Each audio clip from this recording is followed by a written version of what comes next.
నమస్తే, welcome to Telugu రాజ్యం. ప్రస్తుతం మనతో పాటు ఉన్నారు అనలిస్ట్ కేఎస్ ప్రసాద్ గారు ఉన్నారు. సార్ నమస్తే. నమస్తే అండి.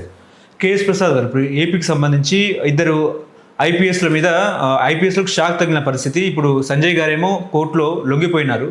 అదేవిధంగా సునీల్ కుమార్కేమో ఇంకా 6 నెలలు సస్పెన్షన్ పొడిగించినారు. అసలు ఏం జరుగుతుంది, ఏంది, వీళ్ళ మీద ఎందుకు ఈ రకమైన వ్యవహారం చేస్తున్నారంటే ఏం చెప్తారు సార్? వాళ్ళందుకే స్కిన్ సేవింగ్ ప్రోగ్రామ్ లాగా దేశం అంతా వెళ్ళి ప్రెస్ మీట్లు పెట్టి చెప్పుకున్నారు. బికాస్ ఆఫ్ ద రీజన్స్ అని చెప్పుకుందో లేదా వాళ్ళ ప్రెస్ మీట్లు సారాంశం. కానీ అయినా సరే ధర్మ పరిరక్షణ జరుగుతుందా లేదా అన్నది వాళ్ళు విజ్ఞతకు వదిలేరు. జరగదు.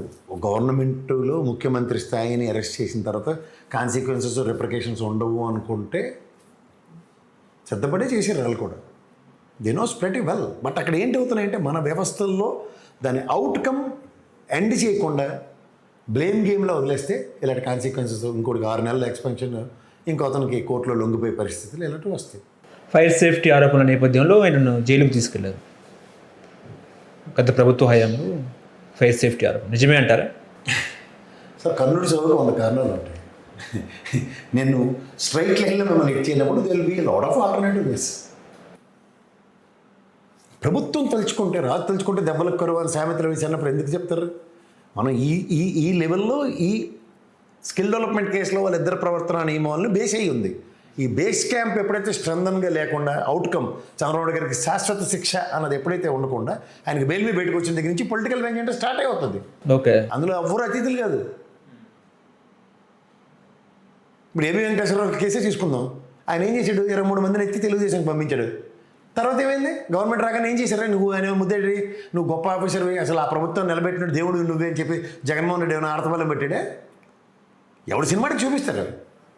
ఒకటి ప్రభుత్వం వేరు, ప్రజాప్రభుత్వం వేరు, మనం వేరు అన్నది ఎప్పుడైతే ఆ డెకరం మిస్ అవుతుందో obviously the need to get ready for the jungle drums. ఎవడో అతీతం కాదు దీంట్లో. ఇప్పుడు సునీల్ కుమార్ అంశం కూడా అదే విధంగా చూసుకోవచ్చు. ఎందుకంటే ఉపరాష్ట్రపతి డిప్యూటీ స్పీకర్ రఘురామకృష్ణన్ అరెస్ట్ విషయంలో కూడా ఈ రకమైన ఎవిడెన్స్ అది థ్రాష్ అండి. నేను మళ్ళీ చెప్తున్నా, రఘురామకృష్ణరాజు గారి విషయం నేను 1,00,000 సార్లు చెప్తున్నాను ప్రజలకు కూడా. నిజంగా ఆయనకి గౌరవ న్యాయస్థానంలో ఆయనకి సర్వ హక్కులు ఉన్నాయి.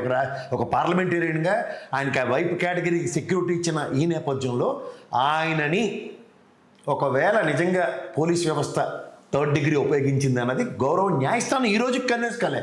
ఏ పోలీస్ ఆఫీసర్ని సస్పెండ్ చేసిందా కోర్టు? నిన్న కాక మొన్న కొమ్మినేని గారి కేసు విషయంలో డిఎస్పీ గారికి, ఎస్పీ గారికి ఎలాంటి మెమోలు ఇచ్చింది, ఎలాంటి ఛార్జ్ షీట్లు ఇచ్చింది? వీళ్ళకి ఏమైనా ఉందా? ఇచ్చారా? లేదు, ఇవ్వలేదు. మరి ఎందుకు ఆ కాకమ్మ కథలను నమ్ముతారు? నాకైతే అందులో అసలు అబ్సల్యూట్లీ మీకు మళ్ళీ చెప్తున్నాను, ఒక వ్యవస్థలో చంద్రబాబు గారి అరెస్ట్ విషయంలో కూడా ఆయన మీద ఎవరో అబ్యూజివ్ లాంగ్వేజెస్ వాడారు. అవన్నీ అబద్ధాలు. జరగలేదు కూడా, అది జరగవు కూడా. జగన్మోహన్ రెడ్డి గారిని ఒకసారి చూడండి, ఎయిర్పోర్ట్లో తెలిస్తే తీసుకున్నాం, నెక్స్ట్ మా గవర్నమెంట్ వస్తే చూసుకుందాం అని వెళ్ళాడే లేదా? అలాంటి దగ్గర ఎవడన్నా రిస్క్ తీసుకుంటాడే? ఇవి ఏంటంటే సార్, ఒక పాయింట్, ఒక మైలేజ్ క్రియేట్ చేస్తూ ఎలక్షన్ ఇంజనీరింగ్కి ఉపయోగపడింది కాబట్టి హూ కిల్డ్ బాబాయ్, తల్లికి చెల్లికి అన్యాయం, రఘురామకృష్ణరాజు ఒక ఎంపీని కొట్టేశారు, డాక్టర్ గారికి మాస్క్ ఇవ్వకుండా చంపేశారు, గులకరాయ్, ఇలాంటివన్నీ ఏంటంటే ఒక ఎలక్షన్ ఇంజనీరింగ్. వాళ్ళకి ఆ టర్మ్ ఉపయోగపడింది, అయిపోయింది. కానీ ఇంకా దాన్నే జీలపాకంలో లోతాం, కాంతారావు సినిమాలో కత్తి యుద్ధం దాంతోనే చేస్తామంటే చేసుకోండి, ఎవరికి లాభం? కోర్టు కన్విన్స్ అట్లీస్ట్ కానిస్టేబుల్ స్థాయిలోనే సస్పెండ్ చేసిందే.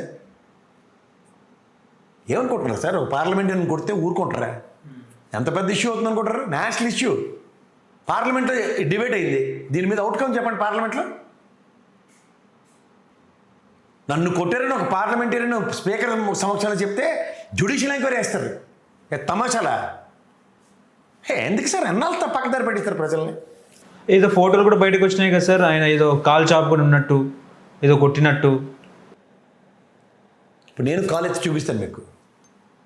కాలేజ్ చూపిస్తే మీ కలర్ దాంట్లో పింక్ గానో లేకపోతే రెడ్ గానో వచ్చిందంటే చూసారా, ఇంటర్వ్యూకి పిలిచి కొట్టేసాడు నందు అండి, రేపు చెప్పండి రా బయటికి వెళ్ళి చెప్తాను, నాకే అభ్యంతరంలే. ఏం సార్ ఇది? మీకు కాలు వేసుకొని కూర్చుంటే కాసేపు తిమిరి ఎక్కుతుంది. ఆయన చిన్న బాలబొప్పే. ఆ వయసుకి ఆయన పర్సనాలిటీకి కారులోనో లేకపోతే జీప్లోనో అంత దూరం వెళ్ళినప్పుడు కారు దగ్గర ఎలా నడుస్తారు ఎవరైనా? ఇలా లేడి పిల్ల జింగ్ అని గెంతుకుని ఎవడన్నా వెళ్తాడే? అవన్నీ చెప్పి ఇసిగెత్తున్నాం. సో దీనికి మీకు ఒకటి గుర్తుంచుకోండి సార్, పొలిటికల్ వెంజెంటాలో వ్యవస్థలో కొంతమందిని టార్గెట్ చేసి డీమార్క్ చేసి కుమ్ముతున్నారు. ఈ విధమైన డెమోక్రసీలో వీటికి పందా మారడం అనేది జరిగి తీరాలి. జరగకపోతే మాత్రం ఇది శాశ్వతంగా వ్యంజంటాలతోనే నడుస్తూ ఉంటాయి. పోలీస్ వ్యవస్థ దీంట్లో కబంధ హస్తాలు, రాజకీయ చక్రంలో చిక్కుకుని నానా తెప్పలు పడుతున్నారు. వాళ్ళ స్థాయి ఒక గౌరవ ఎస్పీ గారు లేదు, డిఐజీ స్థాయి లేదు, అడిషనల్ ఎస్పీ గారి స్థాయి లేదు. ఇవాళ మీకు ఆల్మోస్ట్ డీఈపీ స్థాయి సునీల్ కుమార్ది. ఏమైంది? విషయాలు కొన్ని తక్కువ మనిషి ఆయన స్టేచర్కి, ఆయన పర్సనాలిటీకి, ఆయన చేసిన మంచి పనులు ఎక్కడైనా మాట్లాడుతున్నాడు ఎవడైనా. సిద్ధార్థ్ కౌశల్ ఏకంగా రాజీనామా చేసి వెళ్ళిపోయాడు ఆయన.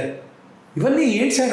ఎన్ని ఎఫర్ట్స్ పెడితే group 1 officer promotion assistant collector అవ్వడానికి ఎన్ని తెప్పలు పడతారో తెలుసు. అలాంటిది డైరెక్ట్ రిక్రూటీస్ వాళ్ళు UPSC exams top 500 members 600 members 1000 మెంబర్స్ని సెలెక్ట్ చేస్తుంది ఒక్కొక్క టర్మ్. ఎలాంటి రెగరస్ ట్రైనింగ్ ఉంటుంది సార్ వాళ్ళకి అక్కడ డెరాడూన్లో.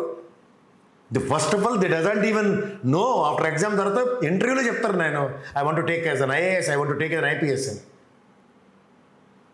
ప్యాషన్, వాళ్ళ కమిట్మెంట్స్ ఇన్ని ఉండటం వాళ్ళని ఎలా తయారు చేస్తున్నాం మనం?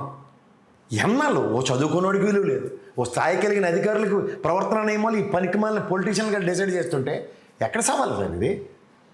ఎటు వెళ్తున్నాం మనం? ఈ వ్యవస్థలో నాకు తెలియక అడుగుతాను, ఈ వాళ్ళ ట్రాక్ రికార్డులు చూడండి. They have been here in the system for the last 10-15 years కదా. ఒక టర్మ్, మీ టర్మ్లో కూడా ఏం చేశారు? సస్పెండ్ చేశారు ఆ టర్మ్లో? లేదు. మరి 14-19 లేదు సార్, ఈ వ్యవస్థనే లేదు సార్. నేను అదే చెప్తున్నాను సార్. 14-19లో మీ టెన్యూర్లో మీ దగ్గర పనిచేసినోడు, ఇప్పుడు మీరు నాకు తెలిసి మీరు 3 ఛానల్లో మిమ్మల్ని నాకు తెలుసు, ఎగ్జాంపుల్ చెప్తున్నా. I don't know what your 3 ఛానల్లో మన కంటిన్యూషన్ ఇంటర్వ్యూ నడుస్తున్నా నడట్లేదా? నడుస్తూ ఉంది. అలా ఈ ప్రభుత్వం మారిన తర్వాత ఏంటిది నాకు అర్థం కదా. వైఎస్ రాజశేఖర రెడ్డి, రోషయ్య, కిరణ్ కుమార్ రెడ్డి, రేవంత్ రెడ్డి హ్యాండ్లో కూడా చూస్తూ ఉన్నాం సార్. చంద్రబాబు నాయుడు గారి గవర్నమెంట్ కూడా చూసాం, ఎన్టీఆర్ గవర్నమెంట్లో కూడా చూసాం. ఇది నిజంగా చెప్తున్నాను, అసలు I can't understand where we're going.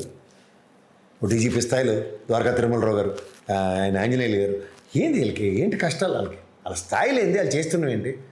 వాళ్ళు ఆర్టీసీ చైర్మన్ గారు ఉన్నారు అంటే మీకు నచ్చితే ఒకే ఆర్టిస్టిక్, నచ్చకపోతే అంటే ఆ టెన్యూర్ అంతా అదంటే ఎలా? వాళ్ళు ఏ స్థాయి ఉండబట్టి మీరు ఇవాళ ఆయన్ని ఆర్టీసీ రిటైర్ అయిన తర్వాత ఆర్టీసీ చైర్మన్ చేయగలిగారు, అంతే కదా. హలో, తెలుగు రాజ్యం ఛానల్ చూస్తున్నారా? సామాజిక, రాజకీయ, జీవన చిత్రణే తెలుగు రాజ్యం. అతిశయోక్తులు, అసత్యాలు ఉండవు. రాజకీయ కోణం కాదు, ప్రజా కోణమే కొలబద్ద. తెలుగు రాజ్యం వీక్షణ మీ ఉత్తమ అభిరుచికి నిదర్శనం.